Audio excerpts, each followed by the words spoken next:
नमस्ते दोस्तों। आज हम लोग देखेंगे जे क्लास 12 बायोलॉजी का मॉडल क्वेश्चन पेपर का सॉल्यूशन सेट 2 का। मैं इस वीडियो में कोशिश करूंगा कि सेट 2 का सॉल्यूशन इजी वे में आप लोग को बताए और साथ साथ उसका आंसर भी देखें। तो चलिए देखते हैं क्वेश्चन नंबर 1। तो ये क्वेश्चन नंबर 1 सेट 2 में बोल रहा है कि मॉर्गन वर्क ऑन। तो देखिए मॉर्गन वर्क किया था फ्रूट फ्लाई में, सो एक का आंसर होगा फ्रूट फ्लाई। तो अभी इसके बारे में थोड़ा जान लेते हैं। देखिए फ्रूट फ्लाई को ड्रोसोफिला मेलानोगास्टर के नाम से भी जाना जाता है। तो ये वही एक्सपेरिमेंट था जिसके कारण जो हम लोग जेनेटिक्स का फादर बोलते हैं, जिनका नाम है जॉर्ज मेंडल, उसका जो एक्सपेरिमेंट था और उनका जो एक लॉ था, लॉ ऑफ इंडिपेंडेंट असेसमेंट, उसको डिस्प्रूव किए थे, या फिर उसको हम लोग बोलेंगे उसका खामियां को निकाले थे टी.एच. मॉर्गन इस एक्सपेरिमेंट के थ्रू। अब देखते हैं क्वेश्चन नंबर 2 पे। तो देखिए क्वेश्चन नंबर 2 बोल रहा in female primary sex organ are called as. तो इसका आंसर है ओवरी। जो फीमेल का प्राइमरी सेक्स ऑर्गन है उसको ओवरी बोलते हैं, और मेल का प्राइमरी सेक्स ऑर्गन को टेस्टिज बोलते हैं। इसको इन लोग को इसलिए भी कहा जाता है क्योंकि ये लोग गोनाड्स बनाते हैं। तो अभी देखते हैं क्वेश्चन नंबर 3 पे। क्वेश्चन नंबर 3 बोल रहा है uterine cavity is lined by.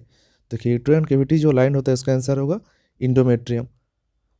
तो इसको समझने के लिए हम लोग एक डायग्राम्स का हेल्प से देखेंगे। तो देखिए यूट्रस जो है या फिर यूट्राइन जो कैविटी है उसको 3 गो लेयर पाया जाता है। सबसे बाहर लेयर जैसे स्क्रीन पे देख रहे हैं, सबसे बाहर लेयर को पेरीमेट्रियम कहा जाता है। उसके बीच वाला जो स्मूथ मसल से बना हुआ होता है उसको बोलते हैं मायोमेट्रियम, और सबसे अंदर का लेयर जो होता है उसको बोलते हैं इंडोमेट्रियम। और ये वही लेयर है इंडोमेट्रियम जो मेंस्ट्रुअल साइकिल में, या यूँ कहे तो पीरियड्स के समय ब्लड के रूप में वेजिना के थ्रू बाहर आ जाता है। अब इसको देखने के बाद हम लोग देखते हैं नेक्स्ट क्वेश्चन पे। तो देखिए क्वेश्चन नंबर 4 में बोल रहा है the structure which is also called secondary egg membrane is. तो इसका आंसर है जोना पेलुसिडा। जोना पेलुसिडा को सेकेंडरी एग मेम्ब्रेन भी कहा जाता है।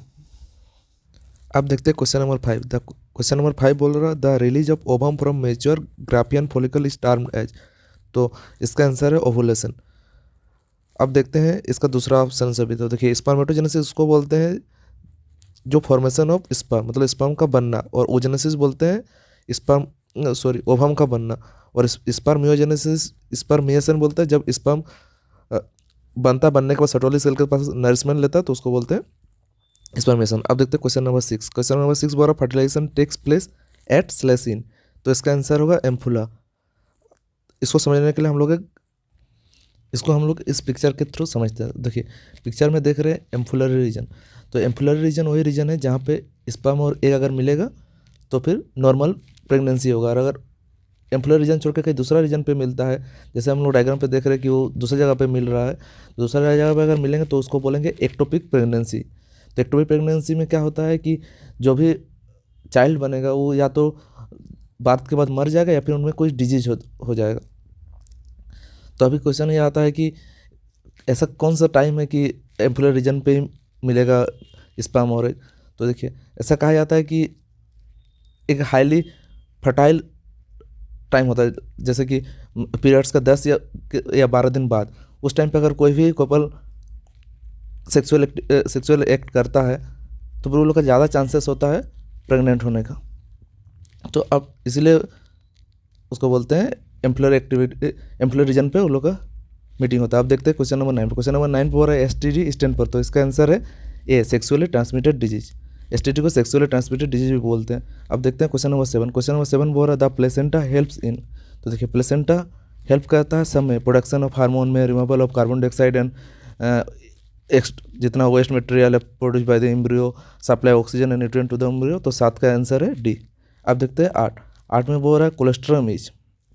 तो कोलेस्ट्रम जो है जो भी बच्चा पैदा होने के बाद जो मम्मी फर्स्ट मिल्क प्रोड्यूस करती है उसको बोलते हैं कोलेस्ट्रम। उसमें एक एंटीबॉडी भी रहता है जिसको बोलते हैं IgA। ये क्वेश्चन या फिर ये क्वेश्चन को घुमा के बोल सकते हैं कि सेट नंबर 1 में भी आ चुका है। तो 8 का आंसर है 8 का आंसर है C, milk produce by mother during the initial day of lactation. अब इसको देखने के बाद हम लोग देखने जाते हैं क्वेश्चन नंबर 9 का। तो चलिए देखते हैं। Vaccination is an example of, तो देखिए वैक्सीनेशन किसका एग्जाम्पल है, तो देखिए वैक्सीनेशन एग्जाम्पल है एक्टिव इम्यूनिटी का। ये भी क्वेश्चन सेट 1 में आ चुका है, लेकिन एक अलग टाइप से आया था। तो देखिए एक्टिव इम्यूनिटी क्या है, एक्टिव इम्यूनिटी वो है जैसे हम लोग पिछले वीडियो में बता चुके हैं कि जब बॉडी खुद लड़ के इम्यूनिटी गेन करता है तो उसको बोलते हैं एक्टिव इम्यूनिटी, और जब बाहर से हम लोग इम्यूनिटी को इंजेक्ट करते हैं बॉडी के अंदर तो उसको बोलते हैं पैसिव इम्यूनिटी। तो इसको देखने के बाद अब हम लोग जाते हैं नेक्स्ट क्वेश्चन पे। तो देखिए क्वेश्चन नंबर 11 बोल रहा है what would be the ploidy of the cells of the tetrad, तो इसका आंसर होगा बी एन, क्योंकि टेट्रेट बनता है पोलन मदर सेल से, और पोलन मदर सेल 2n होता है। 2n में जब मियोसिस होता है, जैसे कि हम लोग जानते हैं मियोसिस में आधा हो जाता है, तो 2n का आधा हुआ n, तो n जब होता है उसको टेट्रेट बोलते हैं। तो टेट्रेट n का फॉर्म में होता है, क्योंकि सिंस ये मियोसिस से बना है इसलिए आधा हो जाता है। तो 11 का आंसर है बी। अब देखते हैं 12 में बोल रहा डबल फर्टिलाइजेशन इन्वॉल्व, तो देखिए डबल फर्टिलाइजेशन इन्वॉल्व उसमें इन्वॉल्व होता है सिनगेमी भी और ट्रिपल फ्यूजन में। सो हम लोग कह सकते हैं कि 12 का आंसर होगा सी, सिनगेमी प्लस ट्रिपल फ्यूजन दोनों को मिलकर बनाते हैं डबल फर्टिलाइजेशन। अब बोलते हैं क्वेश्चन नंबर 13। देखिए क्वेश्चन नंबर 13 में बोल रहा है ओजेनेसिस गेट इनिशिएटेड और स्टार्टेड एट व्हिच स्टेज, तो इसका आंसर है बिफोर बर्थ, मतलब बर्थ से पहले ही इनिशिएशन हो जाता है ओजेनेसिस। अब देखते हैं क्वेश्चन नंबर 14 पे। Question number 14 the transfer of character from one generation to another is called, तो एक जनरेशन से अनदर जनरेशन को जो कैरेक्टर होता है ट्रांसफर उसको बोलते हैं हेरिडिटी। तो आसान सा क्वेश्चन है, तो 14 का आंसर होगा बी यानी हेरिडिटी। अब देखते हैं क्वेश्चन नंबर 15। क्वेश्चन नंबर 15 बोल रहा है in which of the following mentioned case we get ratio 1:1।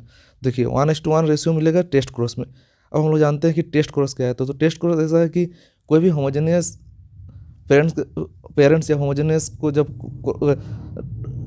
Cross करते हैं एक हेट्रोजेनियस के साथ तो बनता है टेस्ट क्रॉस।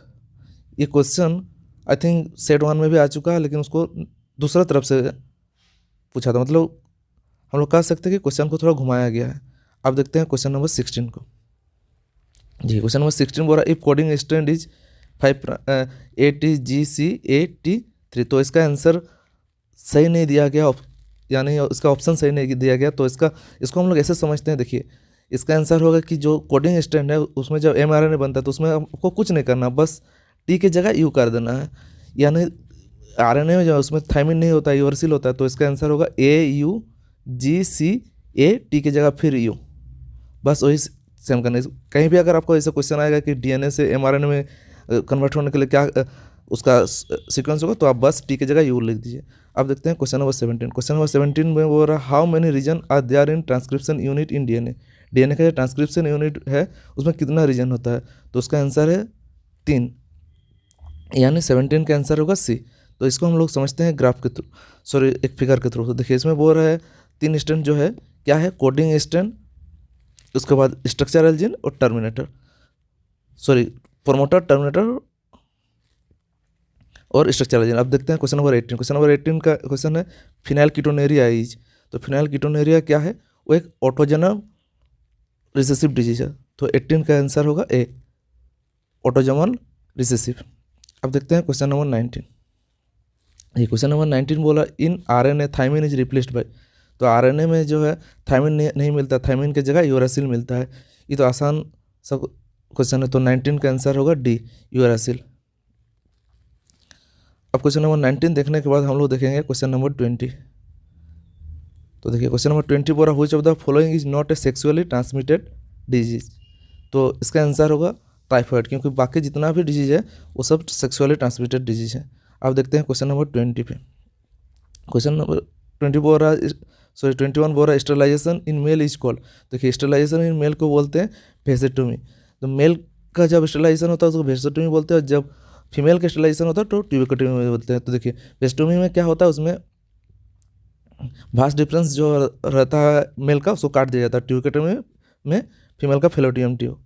अब देखते हैं क्वेश्चन नंबर 22। देखिए क्वेश्चन नंबर 22 बोल रहा है if there are more than 1 pistil and are fuse together is called, तो देखिए 22 का आंसर होगा डी, सिनकार्पस। अब देखते हैं 23 क्वेश्चन। देखिए 23 क्वेश्चन पर which of the following hormone is secreted by leydig cell, तो लेडिक सेल सीक्रेट करता है ऐसे तो टेस्टोस्टेरोन, लेकिन ऑप्शन में टेस्टोस्टेरोन नहीं दिया गया है, इसलिए हम लोग मारेंगे 23 का ए, एंड्रोजन। अब इसको देखने के बाद हम लोग देखते हैं 24 में। देखिए 24 में बोल रहा which one is an example of gonadotropin. तो 24 का आंसर होगा A, LH and FSH। LH और FSH जो है दो गोनाडोट्रोपिन है। अब देखते हैं 25। तो 25 बोल रहा the residual persistent nucleus is called. तो इसका आंसर होगा सी, यानी पेरिस्पर्म। जो बच जाता है या फिर परसिस्टेंट न्यूक्लियस होता है उसको बोलते हैं पेरिस्पर्म। अब देखते हैं क्वेश्चन नंबर 26 पे। अब क्वेश्चन नंबर 26 बोल रहा है प्रोटीन आर मेड ऑफ। तो प्रोटीन बना हुआ रहता है एमिनो एसिड से। तो 26 का आंसर होगा डी, क्योंकि बहुत सारा एमिनो एसिड मिल के प्रोटीन बनता है। अब देखते हैं 27। तो 27 बोल रहा है कि synthesis of mRNA from DNA।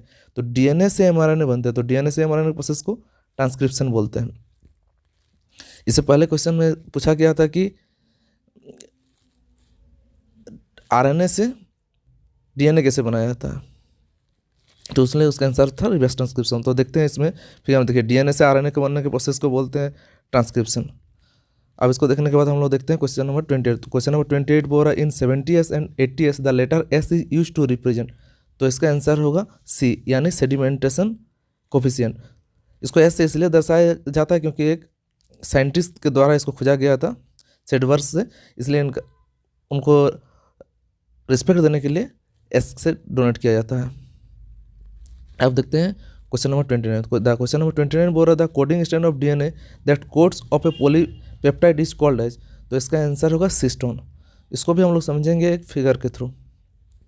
जिसमें देख रहे हैं हम लोग प्रोमोटर, टर्मिनेटर और बीच में जो सिस्टोन है। देखिए ये 3 रीजन होता है एक ट्रांसक्रिप्शन यूनिट के, प्रोमोटर, टर्मिनेटर और बीच में स्ट्रक्चरल रीजन होता है। जो स्ट्रक्चरल रीजन होता है उसमें बहुत सारा सिस्टोन होता है। यही सिस्टोन जो है वो mRNA बनाता है।